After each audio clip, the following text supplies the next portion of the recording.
Nkwebaza okubanga okyagoberera Muzungu David Kadongo Kamo Music Analyst. Nkwebaza ekyo kyonna gy'otuusaako engalo. Nzize wano okutegeeza nti agafa mu nju y'omugenzi Prince Job Kafeero oba oli amalungi si malungi. Abaana beekozeemu omulimo bawalaawala Gravity omutujju baagala mutwala mbuga oba seekyo abaliyirire. Kino kizze oluvannyuma lw'oluyimba olwa Walumbe Esaaya. Omwaka ogwo embeera eno twagirabako nga yaliwo wakati wa Gravity era ne famire ya Kafeero ne batuuka n'okuba nga oluyimba olwo luggyibwa ku YouTube. Naye emabegaawo ndinga eyalaba aziifu lwakomawo, simanyi criteria ki gye lwayitamu okuba nga lutuuka. Bino abamu ku bayimbi gwe asuubira okutandika bye bimu ku bintu bye tugezaako bagamba nti wandibadde weewala content ataliwo, wandibadde weewala property etaliyo kubanga ogikozesa. Woba oyagala ogikozesa yita mu mikono emituufu osobole okuba nga ogifuna. Kale muntu wange nkugamba nti twala omwana ku Kikaya College and Vocational School bamubangule okusoma. Olusoma lwa ttaamu esooka omwaka 2025 lwatandise era mwami Mubiru Charles waali akulindiridde okubanga akwaniriza ate munnange mukolagane. Kikaya College basomesa arts ne sciences badde ne boarding era be bamu ku masomero agakoze obulungi wano mu Uganda. Balina vocational era nga bo ekyenjawulo nti kyatteeka omwana owa secondary nga buli kibiina kiina olunaku lw'ekigenda eri ku vocational ne basoma. St. Michael Educational Center bali wali ekiwanga mukono, abo basomesa okuva ku baby class okutuuka ku kibiina ekyomusanvu. Badde ne boarding n'emmotoka esaabaza abayizi weeri mwami Bazibu Michael. Wali Twinex International bali wali ebulaga ba primary basomesa okuva ku baby okutuuka ku kibiina ekyomusanvu. Twalayo omwana bamubangule. Gwe ayagala ettaka genda mu Kirabo Property and Construction Services basangibwa ali Matuga. Olunaku lwa ennaku z'omwezi nga 10 abaana ba Prince Job Kafeero beekolamu omulimo ne bagenda mu GM Kibirige and Company Advocates nga bagenda okuwawaabira Gravity omutujju Wabuyu Gleason bagenze okumuwawaabira nga wolaba ebbaluwa eyo. Ebbaluwa ndinako wano kopi. Kiraga nti abaana bano tebaakomaano bagenda ne mu Uganda Registration Service Bureau URSB abo nga be bavunaanyizibwa ku kuwandiisa ebintu. Kati gwe omuyimbi ali eyo okufuna obwannannyini ku luyimba lwo era olina kugenda mu URSB n'owandiisa property eyo neefuukayo. Era wano URSB eraga nti ebbaluwa eno baafunako kopi nga 11 February lwe lunaku olw'eggulo ku Mande lwe baafuna ebbaluwa eno. Naye ng'ebbaluwa yawandiikibwa ennaku z'omwezi nga 10 Ogwokubiri 2025.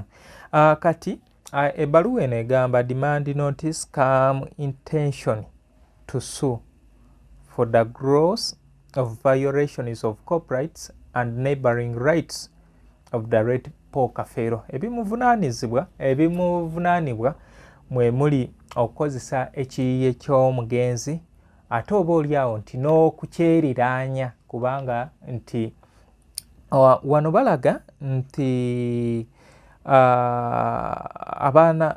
balaga nti eno kampani eya GM Kibirige and Company Advocates bakola ku lwa Kafeero Thomas ne Nagawa Elizabeth ba administrators ba estate ya omugenzi Prince Job Kafeero. Era balaga Gravity omutujju nti akimanyi bulungi nti Prince Job Kafeero yafanga 17 Ogwokutaano 2007 era ye yali nannyini luyimba lwa Walumbe Esaaya era nga yalina right eyeetooloolera ku luyimba olwo. Oluyimba lwe bagamba nti originally composed sung and published in 1991 naye oba oliawo wano bakozeemu ensobi oluyimba terwafuluma 1991 okukompozingibwa kiyinza okubeera naye okubeera published ate munange sikya 1991 kubanga lwafuluma 1994 Kasajja and Sons. Bongerayo ne balaga nti Gravity omutujju mu mwaka gwa 2012 Gravity omutujju ng'ali ne Peterson. Peterson yoyo producer yakola oluyimba bibuuza yalinga wano Kawaala naye nategeerako nti yadda Makindye. Bagamba Peterson ne Renex Music Producers ne Kim XP Season 3 ne Big Talent obudde obwo nga be baali batwala Gravity omutujju nti baddamu ne bakozesa oluyimba luno nga tebafunye lukusa kuva mu ba administrators ba Prince Job Kafeero.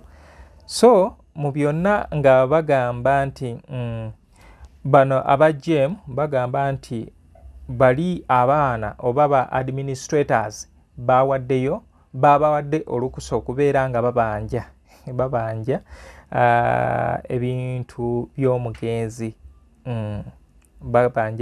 by'omugenzi nga bagamba alekeraawo okubeera nga performinga oluyimba lwa Walumbe Zaaya okulusaasaanya n'okulufunamu ssente oba mu ngeri endala yonna okuba nga akozesa oluyimba olwo. Bamugamba nti Bunambiro yendooza immediately ajja oluyimba Walumbe Zaaya remix from all platforms and related channels gye yali yaluteeka. Bagamba nti alina okugira okusasula ba client ndooza ye famire y'omugenzi sente zonna ezinaaba zisabiddwa, then mulimu akawaayiro ng'alina okuba nga asasula famire y'omugenzi billions 2. Simanyi Uganda wanaani azikola naye bo balaga nti ze ssente zalina okubeera nga akola ki nga agira nga asasula famire ey'omugenzi. Bagamba nti bamuwadde ennaku 5 okuba nga akola ebyo omuli okuggyayo oluyimba okulekeraawo okupafominga n'okusasula billions 2. Kati balaga nti singa Gravity omutujju alema okutuukiriza ebisaanyizo biri bye balaze wali okusasula billions 2, obutaddamu kweriranya luyimba olwo, okuluggyayo ku mitimbagano n'obutaddamu kulupafominga oba okulufunamu ssente, balina obuyinza okubeera nga bamuwalaawala paka mu kooti, naye nga bino byonna bigenda kubanga bikolebwa ku gundi ku cost oba nga Gravity omutujju yalina okubeera nga akola ki nga asasulira. Era bamaliriza nga bamuteereddeko wano ennamba ez'abantu oba balina okutuukirira Mr. Namakojo Delic Frederick ne bamuteerako ennamba ezo ze bataddeawo ne basaako omukono nti bava mu GEM Kibirige and Company Advocates basangibwa ku Mabirizi, beebo abaagala okuwalaawala Gravity omutujju paka mu kooti. Ekintu kino nno wiiki eno ewedde nayali nkyogerako ku famire y'omugenzi Christopher Kiryowa eri abayimbi abaddamu ennyimba ze, abadda mu nnyimba z'omugenzi Christopher Kiryowa okuli Naduli Moses ne Buyondo Eddie. Nandabako abamu ndowooza oba bazimba mitima naye ffe nkugamba kyotayagala kuwulira. Ekintu kino singa oba okyetaaga tuukirira abafamire. Twalabako emabegaawo yali gyositedde ku luyimba lwa Viola nga tebyali byangu wakati we ne famire ya Eri Wamala. Kale kyandibadde oba ne tunoonyanga olukusa okuva mu famire naddala mmwe abaagala okuddamu ennyimba z'abantu abo. Kati kyekyo ekifa mu nju y'omugenzi Prince Job Paul Kafeero. No kino kiyinza obutakomaawo kubanga abantu bangi abagenze nga baziddamu. Wali nalabako omugenzi Spelling yaluddamu, emabega waliwo eyaddamu gwe wandabira nsusseeko, then waliwo neyaddamu oluyimba oba luli olulimi lwange, olulimi lwange nalwo lwaddibwamu. Kale ennyimba ez'enjawulo bagenze nga batandika ozisomola, bagenze nga baziddamu, naye simanyi oba bo baba balowooza ki, naye nga nsuubira nti ekyo si kituufu kubanga oba basudde alina ekintu kyeyagamba mbu ggwe obwongo nga bugize eki wandibadde ekintu okiyita, naye ng'omuyimbi omupya kino tekikutunda nti kati olaba Gravity omutujju ebintu ebyo yabikola 2012 nga tamanyi nti birituuka eno, emyaka kyeneekakasa nti emyaka 13 emabega weyagira n'agira oluyimba ne lumutuusa kati lutandise okubeera nga luzaala ebibala ebiri negative.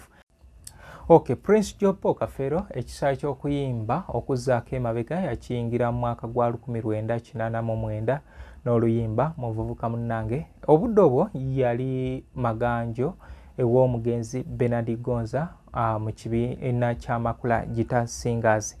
Bernard Gonza okukola Makula Guitar Singers yava mu Thames Band, naye ng'ojja kujjukira Prince Job Paul Kafeero mu 88 nga yeegatta ku Lukwata Guitar Singers. Lukwata we yali egenze enkoko njeru okuyimba, bw'atyo Prince Job Paul Kafeero n'abasisinkana era we batyo ne bamulaganyisa n'ajja e Kampala n'abeeranga ne Livingstone Kasozi ekibuli, nga waabanga nga waliwo show gye bagenda okuyimba ng'ajja e Kampala n'agenda n'abeera ne Livingstone Kasozi. Shows we ziggwa ate bw'atyo n'addayo enkoko njeru. Kale bw'atyo Prince Job Paul Kafeero yasooka n'oluyimba olwo olwa Muvubuka munnange mu 1989 lwakatibirwa mu United Sound Studios. Kasajja and Sons Emporium ye yagula olutambi olwo. Then 1991 yazzaako ekijjankunene part 2 kubanga ekijjankunene part 1 kyafulumira ku Muvubuka munnange era Kasajja and Sons ye yagula olutambi olwo, yali akyali mu Makula Guitar Singers ey'omugenzi Bernard Gonza. Olutambi lwe yazzaako yali ekijjankunene ekyokusatu era yali mu kibiina kya Makula Guitar Singers. Olw'olutambi teyalutunda wadde nga wano lulaga nti lwafulumira mu Kasajja and Sons. Bakkiriziganya ne Kasajja amuweemu ebyuma era ebyuma ebyo bye yatandikirako okubanga akole ekibiina kyakulabako Guitar Singers. Kino tekyasookera ku oyo kubanga tujjukira nti ne HK yakola kinene nnyo okulaba nga ekibiina kya Kabuladda kitandika era HK n'akola ekyo okulaba nga ekibiina kya Kampala Music Stars kitandikawo era y'omu kubaakwata ku munne Kasozi okubanga batandika ekibiina kya Lukwata Advanced. Kino abakwasi b'ennyimba oba abaguzi b'ennyimba baakikozesanga okubeera nga basapootinga abayimbi bano okubeera nga batondawo ebibiina byabwe ne engeri nti ono waatondawo ekibiina nga ono yamuwadde obuyambi nti entambi agenda kuba nga akola ki azireetawo ono, ekitegeeza ajja kubeera kasitoma. Kale bw'atyo Prince Job Paul Kafeero yagenda n'atandika ekibiina kye ekyakulaba ku Guitar Singers mu mwaka gwa 1992 n'afulumya olutambi temukyagasa. Bangi olutambi olwo temwalutegeera kubanga Prince yateekako oluyimba lumu, teyakomaawo n'aleeta Kiwene Nyaamazina era yali Kiwenenya amazina 93 ng'ali ku Godfrey Ntabaazi Dikuula eyasookera ddala. No nkyalemeddwa okufuna obudde obubaleetera Godfrey Ntabaazi oyo Kafeero gwe yali ayimba Kiwenenya amazina gwe yali avuma, naye oba oli awo ekiseera we kinaaba kituuse ngenda kubaleetera omwami oyo tubeere nga tuwayaamu kubanga tulina okubeera nga twejjukanya. Era bw'atyo mu 93 yakola olutambi olulala luli Kiwenenya amazina yalutunda mu Nick Studios. Nick Studios yali ya Alex Ngabayo.